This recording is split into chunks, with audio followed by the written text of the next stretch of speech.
ഇതൊരു സക്സസിനെ പറ്റി പറയുന്ന വീഡിയോയോ ഒരു പ്രൊഡക്ടിവിറ്റിയെ പറ്റി പറയുന്ന വീഡിയോയോ ഒന്നുമല്ല.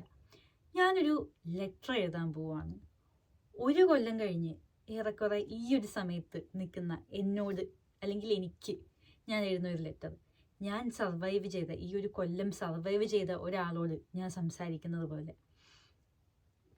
അതായത് ഇപ്പം നമ്മൾ ഒരു ഒരു കൊല്ലം മുന്നേ ഉള്ള നമ്മൾ ആലോചിക്കും, നമ്മൾ എന്തെല്ലാം ഫേസ് ചെയ്തു ഈ ഒരു കൊല്ലം, നമ്മൾ എന്തെല്ലാം ചെയ്തു ഈ കൊല്ലം, ആൻഡ് നമ്മൾ എന്തെല്ലാം കടന്നാ വന്നേക്കുന്നത്.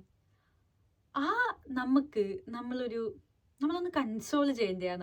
നമ്മൾ ഫേസ് ചെയ്ത് നമ്മളിതൊക്കെ കടന്ന് നമ്മളിപ്പോഴും സ്ട്രോങ് ആയിട്ട് നമ്മൾ നിൽക്കുന്നുണ്ടെങ്കിൽ നമ്മൾ ഒരു കൺഗ്രാറ്റ്സ് അല്ലെങ്കിൽ ഒരു യു ഡിഡ് വെൽ എന്ന് പറയുന്ന സാധനം അർഹിക്കുന്നില്ലേ.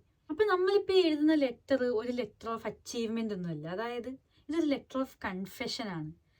ഫ്യൂച്ചർ സെൽഫ് എന്ന് പറയുമ്പോൾ നമ്മളിപ്പോൾ ആലോചിക്കുന്നത് ഒരു highly successful, completely successful, proudest പേഴ്സണെ ആയിരിക്കാം. ഓഫ് കോഴ്സ് അങ്ങനത്തെ ഒരാളെ ആയിരിക്കണം നമ്മളെ തന്നെ ആയിട്ട് നമ്മൾ വിചാരിക്കേണ്ടത്. പക്ഷേ ഈ ലെറ്റർ ടു ഫ്യൂച്ചർ സെൽഫ് അല്ലെങ്കിൽ നമ്മൾ അതിലേക്ക് പോകുമ്പോൾ നമ്മൾ ആക്ച്വലി ഫോക്കസ് ചെയ്യേണ്ടത് അയാൾ കടന്നുപോയ കാര്യങ്ങളും അയാൾ ഫേസ് ചെയ്ത കാര്യങ്ങളെയാണ്. അപ്പം ഞാൻ ഇതൊരു ലെറ്റർ ഓഫ് കൺഫെഷനാണ് എന്ന് പറഞ്ഞത് ബിക്കോസ് ഇത് നിങ്ങൾ ഫേസ് ചെയ്യുന്ന പെയിൻ അല്ലെങ്കിൽ നിങ്ങളുടെ മനസ്സിലുള്ള കാര്യങ്ങൾ, നിങ്ങളുടെ സങ്കടങ്ങൾ, നിങ്ങളുടെ കൺസേൺസ്, എന്നാൽ ഫുൾ നെഗറ്റീവായിട്ടുള്ള കാര്യങ്ങൾ മാത്രമല്ല, നിങ്ങളുടെ മനസ്സിലെ കൊച്ചു കൊച്ചു സന്തോഷങ്ങൾ, നിങ്ങൾ ചെയ്യണം എന്ന് ആഗ്രഹമുള്ള നിങ്ങളുടെ കുഞ്ഞു കുഞ്ഞു ആഗ്രഹങ്ങൾ, അങ്ങനെ എല്ലാം it's ultimately what you feel. ഇതൊരു നമ്മളോട് തന്നെ സത്യസന്ധമായിട്ട് നമ്മളോട് തന്നെ കംപ്ലീറ്റ്ലി ഡെഡിക്കേറ്റഡ് ആയിട്ട് എഴുതേണ്ട ഒരു സാധനമാണ്. ഇപ്പം നമ്മളൊരു കാര്യം ചെയ്യാനായിട്ട് നമ്മൾ ഭയങ്കര, അതായത് ഇപ്പം എൻ്റെ മെൻ്റൽ സ്റ്റേറ്റ് ഞാൻ ഭയങ്കര എക്സോസ്റ്റഡ് ആയിട്ടാണ് നിൽക്കുന്നത്. ഈ ഒരു കൊല്ലം കഴിഞ്ഞ് ഒരു കൊല്ലം എനിക്ക് തന്ന കാര്യങ്ങളും ഞാൻ ചെയ്യേണ്ടി വന്ന എല്ലാം കാരണം ഞാൻ ഭയങ്കര എക്സോസ്റ്റഡ് ആണ്, ഞാൻ മെൻ്റലി ഡ്രെയിൻഡ് ആണ്. എന്നാൽ ഒരു ന്യൂ ഇയർ നല്ല രീതിയിൽ തുടങ്ങണമെന്നാണ് ഞാൻ ആഗ്രഹിക്കുന്നത് എന്ന് വിചാരിക്കുക. നമ്മൾ പല നല്ല കാര്യങ്ങളും ചെയ്യണമെന്ന് വിചാരിക്കുന്നുണ്ടാവും, പക്ഷെ അൾട്ടിമേറ്റ്ലി നമ്മൾ മെൻ്റലി ഡ്രെയിൻ ആവുന്നതോ എക്സോസ്റ്റഡ് ആവുന്നതോ ഒന്നും ഒരു കുറ്റമല്ല. അതൊക്കെ ഭയങ്കര മനുഷ്യ സഹജമായ കാര്യങ്ങളാണ്. അപ്പോൾ ഈ ഫ്യൂച്ചറിലിരിക്കുന്ന ഞാൻ എന്ന് പറയുന്നത് ഈ പറയുന്ന സാധനങ്ങളെല്ലാം സർവൈവ് ചെയ്ത് നമുക്ക് വേണ്ട ഗോൾസ് നമ്മൾ അച്ചീവ് ചെയ്യുക, അല്ലെങ്കിൽ നമ്മൾ അച്ചീവ് ചെയ്യാനുള്ള കാര്യങ്ങൾ ചെയ്ത് ആ ഓൺ ഗോയിങ് പ്രോസസ്സിൽ നിൽക്കുന്ന ഒരാളാണല്ലോ. അപ്പം നമ്മൾ ഫ്യൂച്ചറിൽ നിൽക്കുന്ന നമ്മൾ ഈ കത്തെഴുതുമ്പോൾ, ഓ നീ ഇത്രയും എക്സോസ്റ്റഡ് ആയിരുന്നിട്ടും നീ ഇവിടം വരെ എത്തിയില്ലേ, അല്ലെങ്കിൽ നീ ഇത് ചെയ്തില്ലേ, how did you even do that, like look at the way you have come എന്നൊക്കെ പറഞ്ഞ് നമുക്ക് തന്നെ ആശ്വാസം പകരുന്നത്, നമ്മളെ തന്നെ ഒന്നിങ്ങനെ കെട്ടിപ്പിടിക്കുന്ന പോലത്തെ ഒരു സാധനമാണ് ഈ letter to my future self എന്ന് പറയുന്നത്. ആൻഡ് ഇതൊരു കൊല്ലം കഴിഞ്ഞ് വായിക്കുമ്പോൾ നമ്മുടെ കാര്യമൊന്ന് ആലോചിച്ച് നോക്ക്.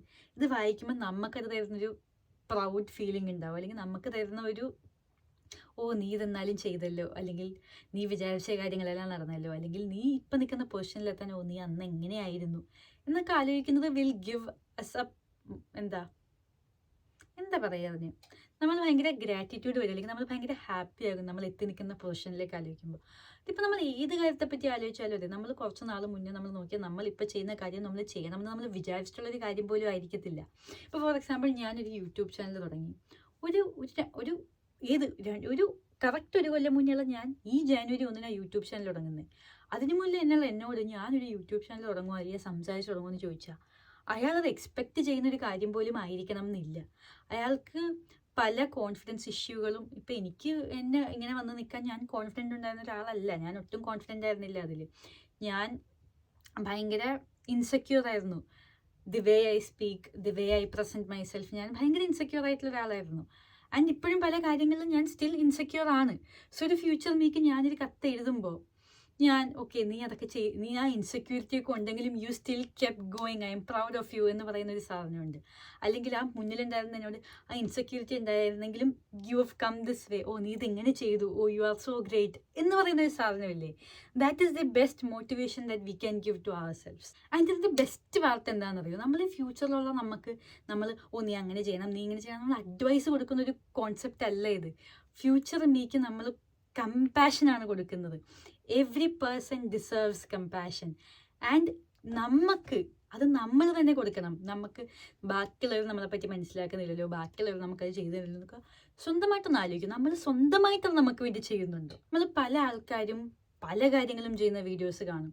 ഇതിൽ ചില കാര്യങ്ങളൊന്നും ചെയ്യാൻ നമുക്ക് ചിലപ്പോൾ ഫിനാൻഷ്യലി പോസിബിൾ ആവണം എന്നില്ല, നമ്മുടെ സിറ്റുവേഷനിൽ നമുക്കത് പോസിബിൾ ആവണം എന്നില്ല.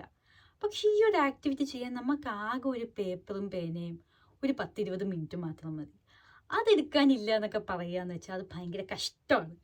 അപ്പോൾ നമുക്ക് ഇത് ചെയ്യാനായിട്ട് ഇപ്പോൾ നമ്മൾ ഒന്ന് സൈലൻ്റായിട്ട് നമ്മൾ പീസ്ഫുള്ളായിട്ട് നമ്മളൊരു മുറിയിലിരിക്കുക, പേപ്പറും പേന എടുക്കുക, ആൻഡ് പറ്റുമെങ്കിൽ നമ്മുടെ ഫോണൊക്കെ ഒന്ന് സൈലൻ്റ് ആക്കി വെക്കുക. ഇനിയിപ്പോൾ നിങ്ങൾക്ക് ഭയങ്കര സ്ലോ ആയിട്ടുള്ളൊരു മ്യൂസിക് നിങ്ങളെ ഹെൽപ്പ് ചെയ്യും എന്ന് നിങ്ങൾക്ക് തോന്നുന്നുണ്ടെങ്കിൽ ഒരു പയ്യെ പാട്ടൊക്കെ വെച്ച് നമ്മളൊന്ന് ആലോചിക്കുക, എന്താണ് നമുക്ക് വേണ്ടത്, നമ്മൾ എന്താണ് എന്ന് നമ്മളൊന്ന് ആലോചിക്കുക.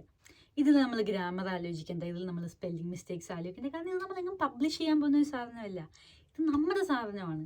ആൻഡ് ഇപ്പോൾ ഞാനിതിപ്പോൾ ഒരു 30-ാം തീയതി എഴുതുകയാണെന്ന് പറഞ്ഞാൽ ഇപ്പോൾ ഞാൻ open this on January 1st, 2027, അല്ലെങ്കിൽ വേണം ഞാനിപ്പോൾ അടുത്ത പോലെ എഴുതുന്നതും ന്യൂ ഇയറിനായിരിക്കും, ന്യൂ ഇയറിന് മുന്നേ ആയിരിക്കുമല്ലോ. ഓക്കെ, അപ്പോൾ ഓപ്പൺ ഓൺ ഒരു 26th, 27 അല്ലെങ്കിൽ ഏതാണെന്ന് വെച്ചാൽ ഡേറ്റ് 2026 അന്ന് മാത്രമേ തുറക്കുക. ആൻഡ് എഴുതുന്ന സാധനം നമ്മൾ മാറ്റി വെക്കുക. അതിപ്പോൾ നിങ്ങൾക്ക് എഴുതുന്നത് നിങ്ങൾ സൂക്ഷിച്ച് എവിടെയെങ്കിലും വെച്ചാൽ മതി, ബുക്കിനകത്ത് വെച്ചാൽ മതി, അല്ലെങ്കിൽ അലമാരിക്കകത്ത് വെക്കുക. അതൊക്കെ നിങ്ങളുടെ ഇഷ്ടം, ഇതൊന്നും നമ്മളെ ബാധിക്കില്ല. ഇപ്പം ഞാൻ ചെയ്യാമെന്ന് വിചാരിക്കുന്നത്, ഇതെൻ്റെ ഒരു ബുക്ക് ഞാൻ 2026 ഒരു പ്ലാനർ പോലെ ചെയ്യാമെന്ന് ഞാൻ വിചാരിച്ചൊരു ബുക്ക്. ഇപ്പം എന്താ, ഇതാണ് എൻ്റെ എല്ലാ 2026 ഗോൾസ് ഞാൻ എഴുതി വെച്ചേക്കുന്നത്. സോ ഞാൻ വിചാരിക്കുന്നത് ഈ ബുക്കിൻ്റെ ബാക്കിൽ ഈ ഏറ്റവും ലാസ്റ്റ് പേജ് ഉണ്ടല്ലോ, ഈ ലാസ്റ്റ് പേജിൽ ഒരു എൻവലപ്പ് ഒട്ടിക്കാം എന്ന് ഞാൻ വിചാരിക്കുന്നുണ്ട്. ആൻഡ് ഞാൻ ഈ എഴുതുന്ന കത്ത് ഈ എൻവലപ്പിനകത്ത് ഇട്ട് വെക്കും. ആൻഡ് ഓപ്പൺ ദിസ് ഓൺ ഇന്ന ഡേറ്റ് എന്ന് എഴുതി. ഈ ബുക്ക് എൻ്റെ കയ്യിൽ എപ്പോഴും ഉണ്ടാകുമെന്ന് ഞാൻ വിചാരിക്കുന്ന ബുക്കാണ്. ദിസ് വിൽ ബി മൈ എന്താ പറയുക complete frame work or guidance four 2026. ഈ ബുക്ക് എൻ്റെ എല്ലാ പ്ലാനും എൻ്റെ എല്ലാ കുഞ്ഞു കുഞ്ഞു അച്ചീവ്മെൻറ്റ്സും ഒക്കെ ഞാൻ എഴുതി വെക്കണം എന്ന് വിചാരിച്ച ബുക്കാണ്. സോ എൻ്റെ ലെറ്റർ ടു ഫ്യൂച്ചർ സെൽഫ് ഈ ബുക്കിൻ്റെ ബാക്കിൽ വരണമെന്നാണ് ഞാൻ വിചാരിക്കുന്നത്. അതുപോലെ നിങ്ങൾക്ക് എന്താണോ വേണ്ടത്, ഇപ്പോൾ നിങ്ങൾ ജേർണൽ എഴുതുന്ന ഒരാളാണെങ്കിൽ നിങ്ങളുടെ ജേർണലിനകത്ത് വെക്കാം, നിങ്ങൾ ഡയറി എഴുതുന്ന ഒരാളാണെങ്കിൽ നിങ്ങൾക്ക് ഡയറിക്കകത്ത് വെക്കാം. ഇനിയിപ്പോൾ നിങ്ങളിതൊന്നും എഴുതാത്തതാണെങ്കിൽ നിങ്ങൾ സൂക്ഷിച്ച് എവിടെയെങ്കിലും മടക്കി വെക്കുക. ആൻഡ് നിങ്ങൾ ഓർക്കണം, ഈ കൊല്ലം കഴിയുമ്പോൾ നിങ്ങൾ എടുത്ത് നോക്കണം, and what position you were in when you wrote that letter എന്നുള്ളത് നിങ്ങൾ കാണണം. And in case nobody ever told you, you did your best with what you had in a season that tried to break you and you still survived. Future വേർഷനിലുള്ള നിന്നോട് മറക്കാണ്ട് ഒന്ന് പറഞ്ഞേക്കുക, I am proud of you എന്ന്. അപ്പോൾ അത്രേ ഉള്ളൂ guys, by.